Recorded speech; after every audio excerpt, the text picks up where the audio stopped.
we have time? Just time for a few words about His Majesty, Emperor Norton, whose leadership we need. I may be writing in Emperor Norton this year. I tell you what, my friends.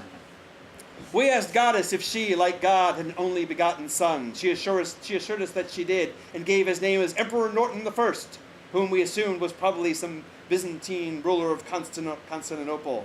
Diligent research eventually turns up the historical Norton, as we call him, in the holy city of San Francisco, where he walked his faithful dog along Market Street scarcely more than a century ago. Well, more than a century ago. Gregory Hill has since become the world's foremost authority on Joshua A. Norton, who on September 17th of 1859 crowned himself the Emperor of the United States and Protector of Mexico. Just before then, he vanished for a number of days, perhaps into the wilderness, where maybe he was tempted by the devil, probably to organize his life and get his affairs in order. Certainly, they looked like that's what they needed, for on the day before his disappearance, Norton, heretofore little more than a successful businessman, cornered the rice market, only to be foiled by the unscheduled arrival of a whole shipload of rice from the Orient.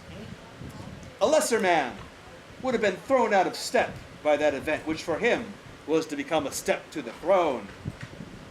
When the U.S. Congress failed to obey His Majesty's royal order to assemble in the San Francisco Opera House, Norton fired every last member of that rebellious organization. Thus, the people of San Francisco knew better than to incur his imperial wrath. His royal decrees were printed free of charge in the newspapers. The currency he issued was accepted in the saloons.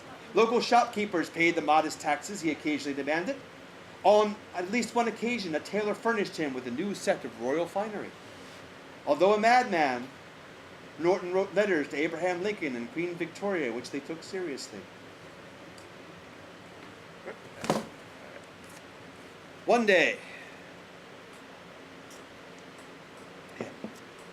night, a gang of vigilantes gathered for a pogrom against San Francisco's Chinatown.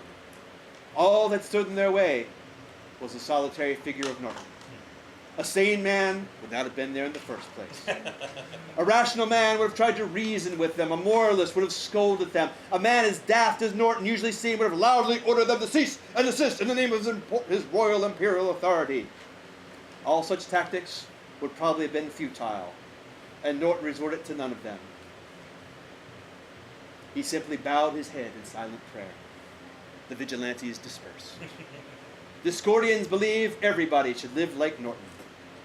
So write your legislative representatives, demanding harsh laws with teeth in them, requiring people of all faiths, especially Christians and especially on Sunday, to live as Joshua A. Norton did.